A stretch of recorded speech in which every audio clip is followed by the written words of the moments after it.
Bonjour, c'est Ursule encore. Nous sommes le 29 décembre 2022. Alors, je mets sur la trompette aujourd'hui encore et je viens proclamer le retour de notre Seigneur Jésus-Christ. Amen et Alléluia. Soyez tous bénis. Alors, que le péché ne prenne pas avantage sur nous. Amen. On va lire Matthieu 7 à partir du verset 13. Amen.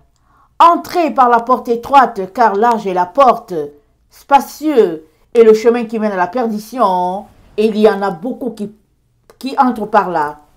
Mais étroite est la porte, resserrez le chemin qui mène à la vie, et il y a peu qui les trouvent. Gardez-vous des faux prophètes. Ils viennent à vous en vêtements de brebis, mais au-dedans, ce sont des loups ravisseurs. Vous les reconnaîtrez à leurs fruits. Cueille-t-on des raisins sur des épines ou des figues sur des chardons? Tout bon arbre porte de bons fruits, mais le mauvais arbre porte de mauvais fruits. Un bon arbre ne peut porter de mauvais fruits, ni un mauvais arbre porter de bons fruits. Tout arbre qui ne porte pas de bons fruits est coupé et jeté au feu. C'est donc à leurs fruits que vous les reconnaîtrez. Ceux qui me disent « Seigneur, Seigneur » n'entreront pas tous dans le royaume des cieux, mais celui-là seul qui fait la volonté de mon Père qui est dans les cieux. Plusieurs me diront en ce jour « Seigneur, Seigneur, n'avons-nous pas prophétisé en ton nom?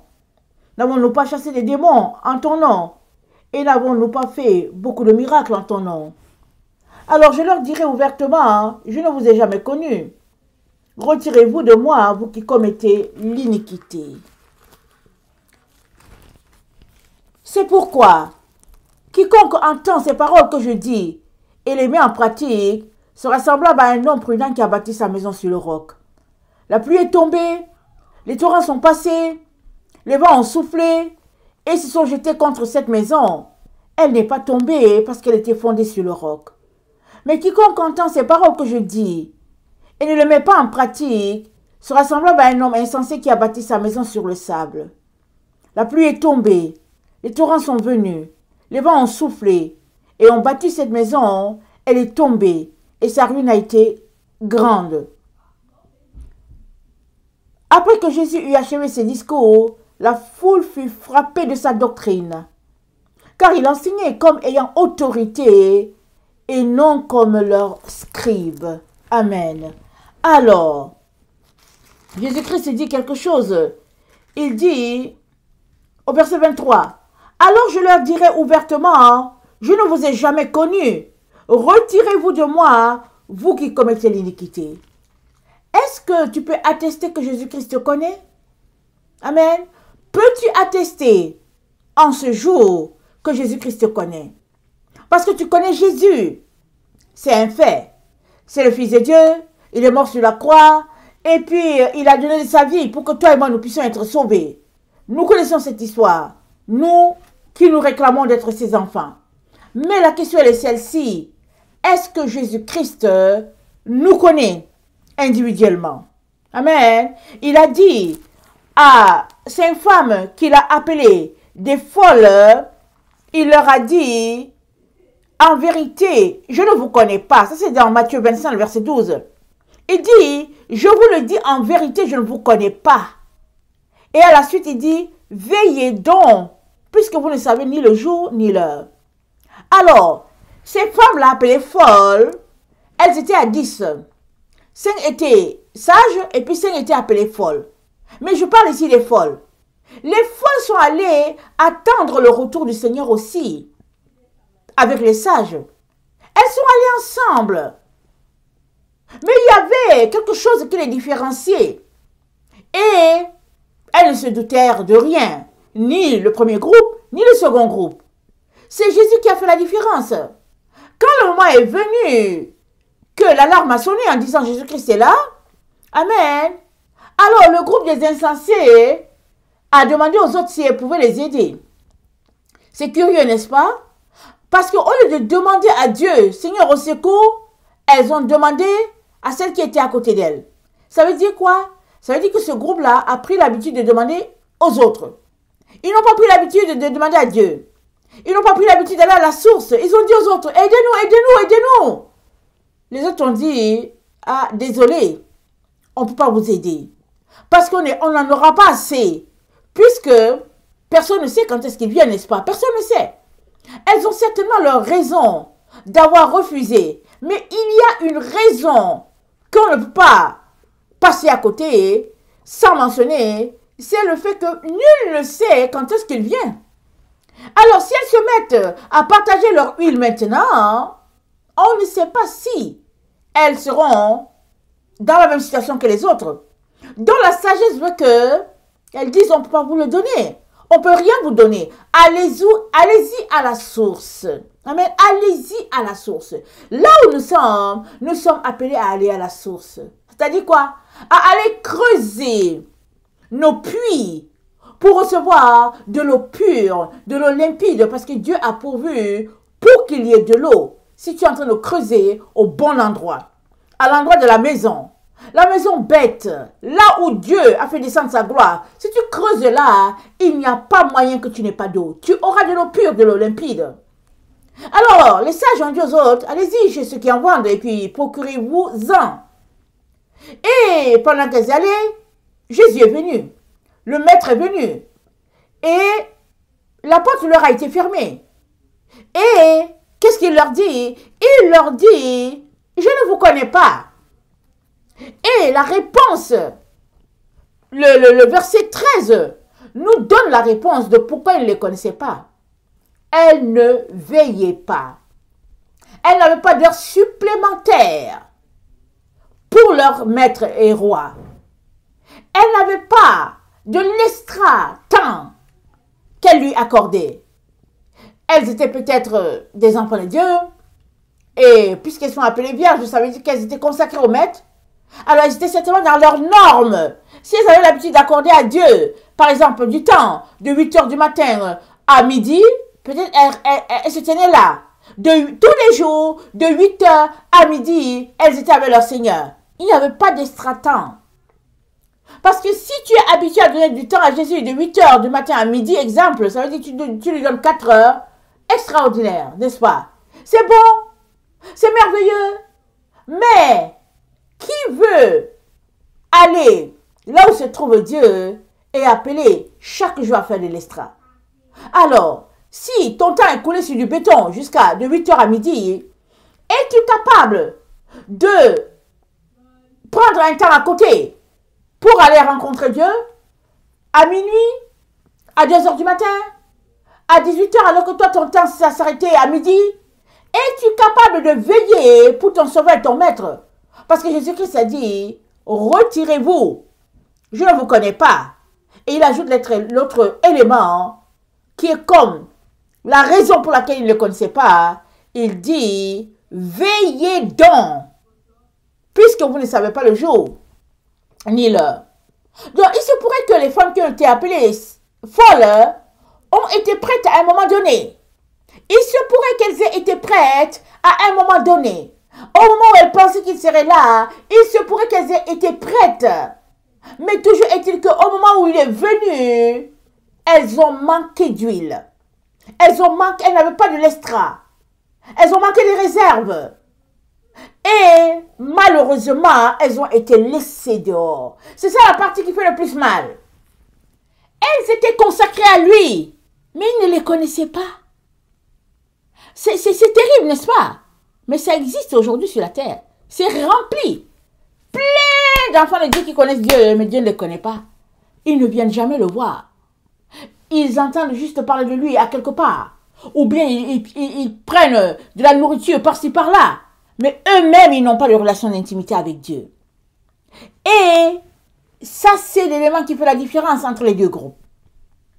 Et nous sommes dans ce temps-là où il est très très important que le péché ne prenne pas avantage sur nous. Parce que ça, c'est un péché.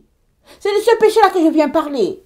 Parce qu'il y en a qui sont des péchés, voler, mentir, se moquer, tout ça.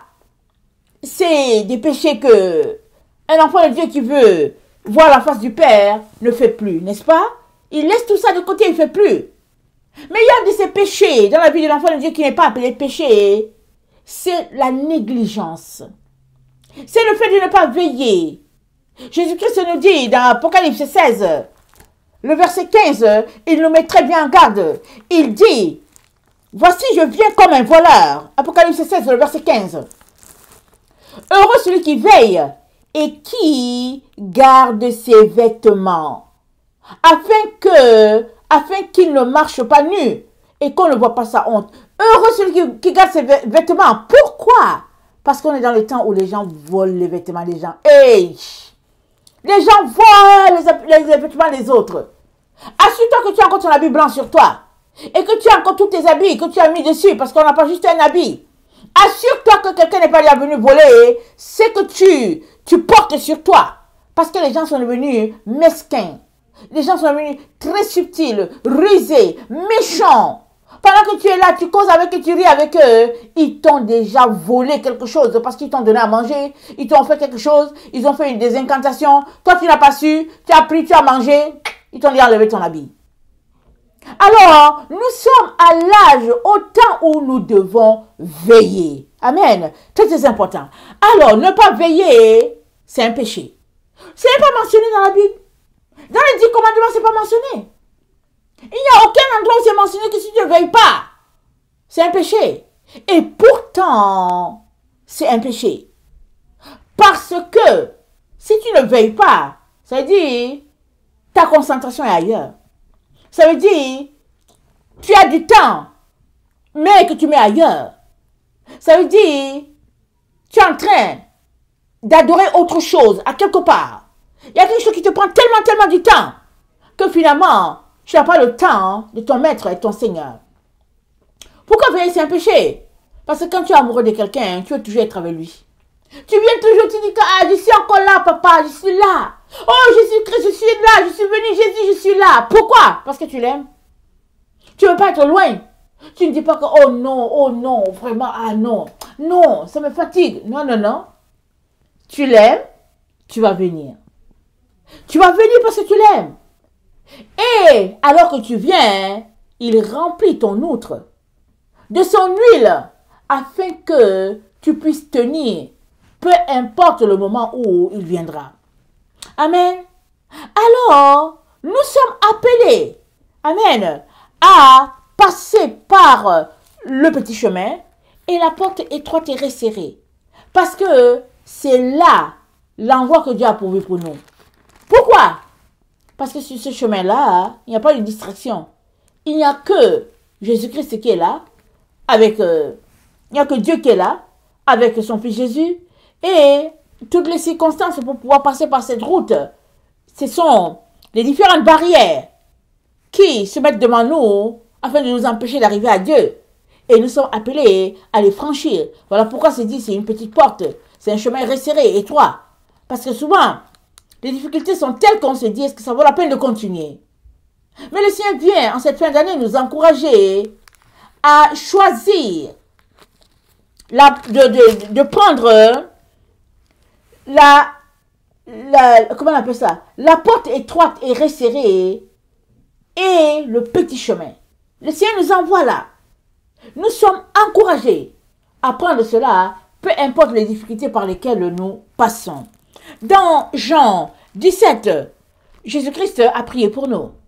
Il a prié pour nous, il nous a remis entre les mains du Père. Il nous a tout donné pour que nous puissions avoir la victoire sur notre monde et sa séduction. Donc, dans Jean 17, le verset 9, Jésus-Christ a fait cette prière-là pour nous. Je vais la lire. Il dit, c'est pour eux que je prie. Je ne prie pas pour le monde, mais pour ceux que tu m'as donnés parce qu'ils sont à toi. Et tout ce qui est à moi est à toi, et ce qui est à toi est à moi. Et je suis glorifié en eux. Je ne suis plus dans le monde, et ils sont dans le monde. Et je vais à toi, Père, Saint. Garde dans ton nom ce que tu m'as donné, afin qu'ils soient un comme nous. Lorsque j'étais avec eux dans le monde, je les gardais en ton nom. J'ai gardé ce que tu m'as donné. Aucun Dieu ne s'est perdu sinon le fils de perdition, afin que l'écriture fût accomplie. Et maintenant je vais à toi, et je dis ces choses dans le monde, afin qu'ils aient en eux ma joie parfaite. Je leur ai donné ta parole, et le monde les a haïs, parce qu'ils ne sont pas du monde, comme moi, je ne suis pas du monde. Je ne te prie pas de les ôter du monde, mais de les préserver du mal. Ils ne sont pas du monde, comme moi, je ne suis pas du monde. Sanctifie-les par ta parole. Sanctifie-les, pardon, par ta vérité. Ta parole est la vérité. Je m'arrête là. Sanctifie-les par ta vérité. Ta parole est la vérité. Es-tu de ceux qui lisent ta Bible? Es-tu de ceux qui s'en vont creuser, décortiquer pour savoir qu'est-ce que Dieu a dit, qu'est-ce qui se passe derrière les Écritures? Es-tu de ceux-là qui passent le temps en train de fouiller pour découvrir les secrets qui se cachent dans les Écritures? Parce que c'est ça ta sanctification. C'est ça ta purification. La parole de Dieu a toutes les instructions pour que tu puisses être conforme à l'image du Père. Tout est là. Si tu ne lis pas, tu ne sauras pas où est la vérité. Et si tu lis, non seulement tu auras la vérité, et Dieu te dirigera encore ailleurs pour avoir plus de vérité. Parce que vous savez, on n'a pas tous les livres. Dieu merci, parce que notre Bible, Louis II a 66 livres. La Bible Tob, elle a 88, je pense. Mais on n'a pas tous les livres. Dieu seul peut te diriger, pour dire, va chercher ceci, va chercher cela. Comme moi, un jour, le Seigneur m'a juste montré qu'il fallait que je trouve la Bible Tob. Il m'a montré ça dans un rêve. C'était écrit T-O-B, et puis moi je me disais T-O-B c'est quoi? Alors je cherchais, finalement le Seigneur m'a dit, va chercher la Bible Tob. Je suis allé chercher la Bible Tob, et combien je suis béni d'avoir cette Bible-là. Alors, le Seigneur, il nous aime tellement qu'il ne veut que nous faire découvrir les différentes facettes de sa parole. Et non seulement il veut nous le faire découvrir, mais aussi il insiste pour que nous puissions la lire, parce que nous sommes le reflet de Christ. Amen. Christ est la parole de Dieu. La parole de Dieu devait être trouvée dans chacun de ses enfants. Amen. La parole de Dieu, c'est elle qui est la vie éternelle. Elle est vie éternelle. La Bible dit, les cieux et la terre passeront. Jamais ma parole ne passera. Ça veut dire quoi? Si tu as la parole de Dieu en toi, jamais tu ne passeras. Amen. Jamais tu ne passeras. Si la parole de Dieu est ancrée en toi, tu ne passeras pas. Par contre, si elle n'est pas en toi, alors tu seras vide.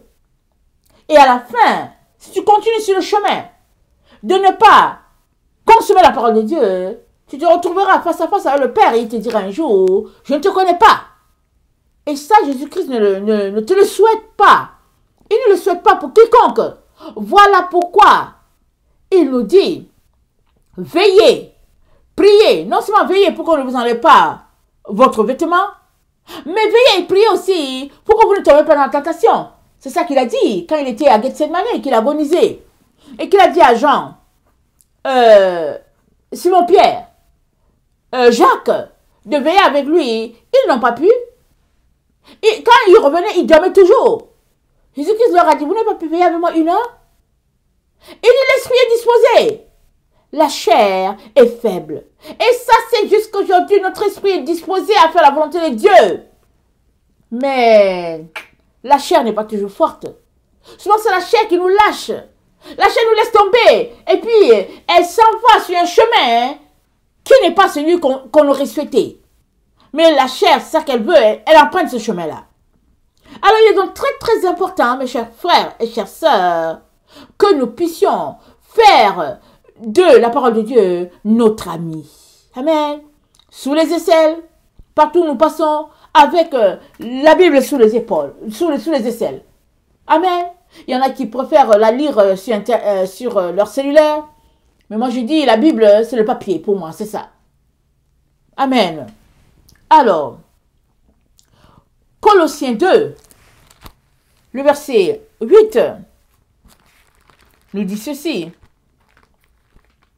Colossiens 2, le verset 8, l'apôtre Paul nous dit ceci. Prenez garde que personne ne fasse de vous sa proie par la philosophie et par une vaine tromperie, s'appuyant sur la tradition des hommes, sur les rudiments du monde et non sur Christ, car en lui habite corporellement toute la plénitude de la divinité. Vous avez tout pleinement en lui, qui est le chef de toute domination, de toute autorité. C'est en lui que vous avez été circoncis d'une circoncision que la main n'a pas faite, mais de la circoncision de Christ, qui consiste dans le dépouillement du corps de la chair. Ayant été enseveli avec lui par le baptême, vous êtes aussi ressuscité avec lui. Vous êtes aussi ressuscité en lui et avec lui par la foi en la puissance de Dieu qui l'a ressuscité des morts. Vous qui étiez morts par vos offenses et par l'incirconcision de votre chair, il vous a rendu à la vie avec lui en nous faisant grâce pour toutes nos offenses. Il a effacé l'acte dont les ordonnances nous condamnaient et qui suffisait contre nous, et il l'a détruit en le clouant à la croix. Il a dépouillé les dominations et les autorités et les a livrées publiquement en spectacle, en triomphant d'elles par la croix. En triomphant d'elles par la croix. Donc, on s'arrête là. Alors, Christ nous dit, prenez garde que personne ne fasse de vous sa proie, par les vaines tromperies. Et nous savons que nous sommes dans le temps de la séduction, c'est rempli. Partout où nous passons, ce n'est que séduction. Internet, télévision, avec nos deux yeux là en train de regarder en direct, séduction partout. Pour que nous ne puissions pas tomber dans la séduction, nous n'avons d'autre choix que de marcher main à main avec la parole de Dieu. Afin que sa lumière nous guide et que son discernement en nous dise watch out, n'avance pas. Nous dise fais attention à telle personne. Ne fais pas ceci, ne mange pas ceci. Ça, c'est que l'Esprit de Dieu qui peut t'aider à marcher comme ça. Qui peut te donner ces signaux-là. Qui peut te donner ces codes-là. Seul l'Esprit de Dieu peut te le faire. Mais, il faut que tu sois intime avec Jésus. Si tu n'es pas intime avec lui, tu vas tomber dans le piège. Et tu vas venir pour dire, Jésus, je ne comprends pas comment tu as fait cela. Pourquoi ça m'est arrivé? Et puis et puis Mais non. C'est pas parce que Jésus-Christ voulait que cela t'arrive. Il voulait bien te parler, mais tu n'es jamais venu. Il voulait bien te donner ses codes, mais tu n'as jamais veillé. Alors, il est très très important, mes chers frères et chers sœurs, de laisser les distractions de ce monde et de prendre le temps pour venir devant le Père. Alléluia. Il ne veut que nous équiper, parce que nous sommes dans les temps de ténèbres intenses sur la terre. Nous sommes dans les temps d'obscurité. La Bible dit alors que les ténèbres couvrent la terre, la gloire de Dieu s'élève sur Israël. Ça c'est dans Isaïe. Ça veut dire quoi? Ça veut dire que plus les péchés, la noirceur a abondé, plus la grâce de Dieu a abondé. Mais il faudrait que nous soyons de ceux-là qui donnent de notre temps, de notre énergie à aimer notre Dieu, à le chercher, à le servir, à être intime avec lui. Il faudrait que nous soyons de ceux-là pour bénéficier du temps de grâce. Amen. Alors Jésus-Christ a prié le Père pour nous, afin que nous soyons sanctifiés par la parole. Et nous a dit, je ne te demande pas de les ôter du monde. Il dit, mais préserve-les, Père, préserve-les.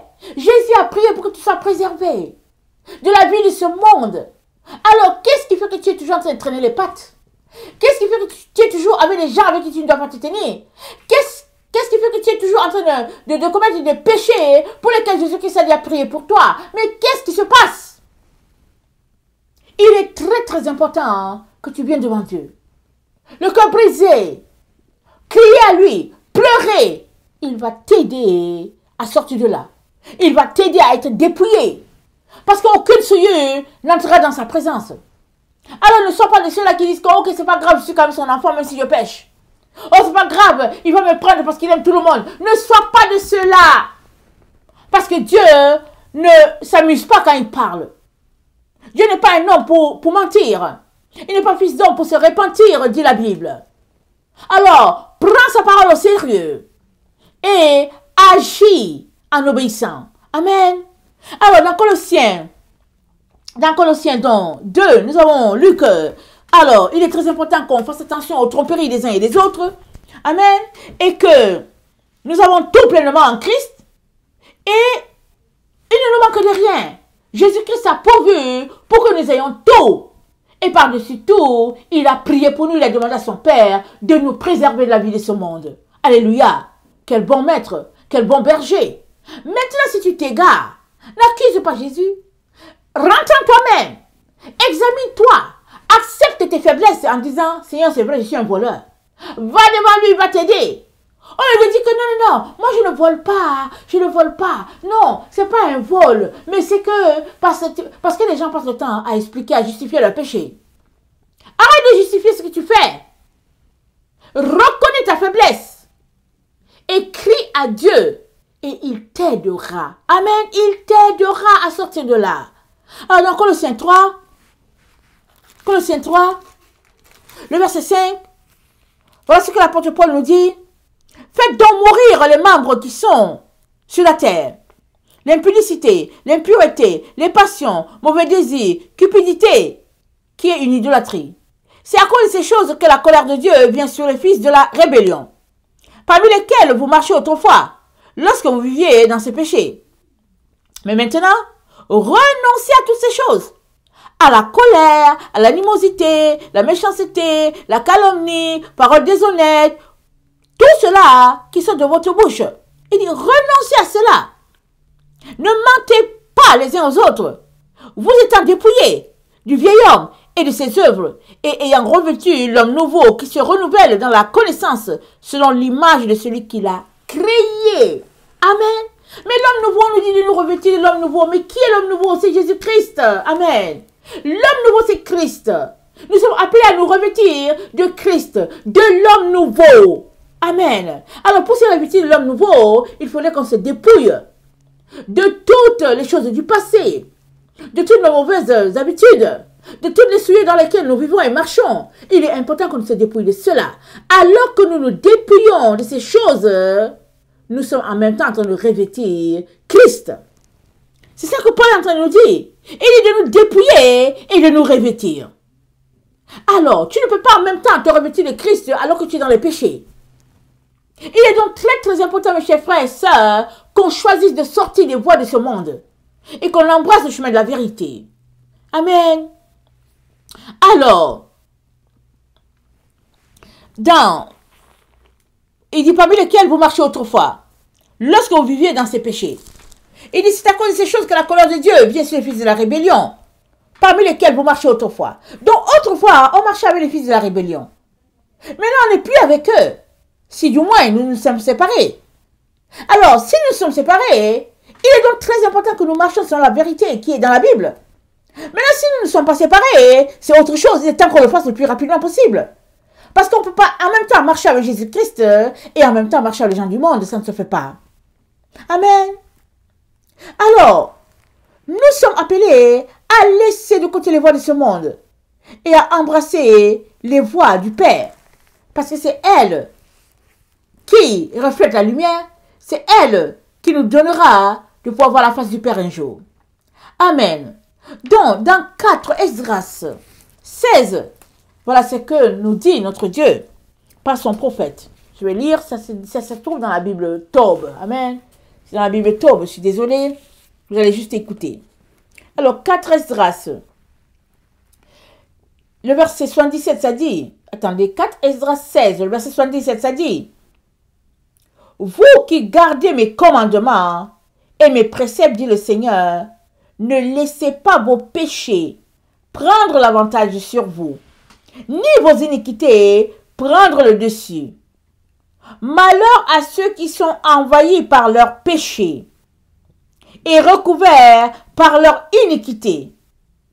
C'est comme le champ qui est envahi par la forêt, dont le sentier est couvert d'épines et impraticable à l'homme. Un tel champ, on le laisse de côté. Amen. Un tel champ, un champ qui est envahi, on le laisse de côté parce que c'est rempli d'épines, c'est rempli de ronces, c'est rempli de mauvaises herbes. Un tel champ, ça dit que la souillure a envahi le champ.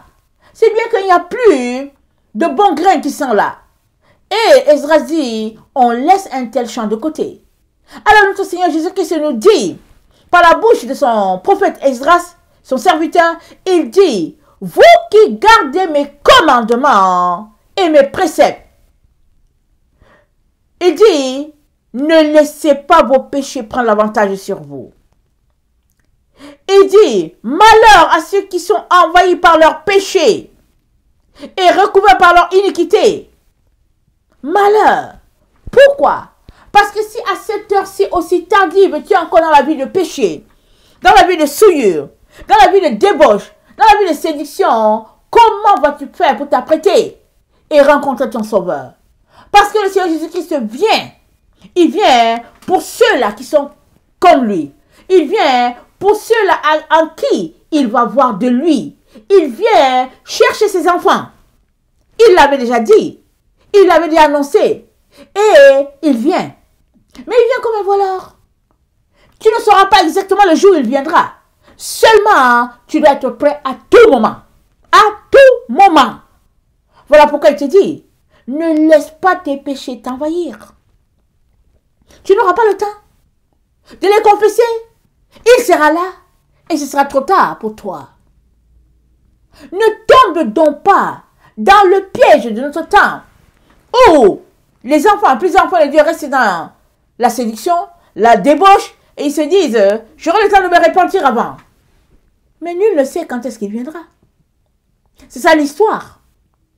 Alors je viens nous encourager à cette heure aussi tardive, annonçant la venue de notre Seigneur. Je viens nous encourager à nous dépouiller, à renoncer à tout ce que le Père n'aime pas et à vivre pour la gloire de son nom, à vivre pour répandre la vérité sur la terre et proclamer à tous que Christ est le Seigneur et qu'il revient.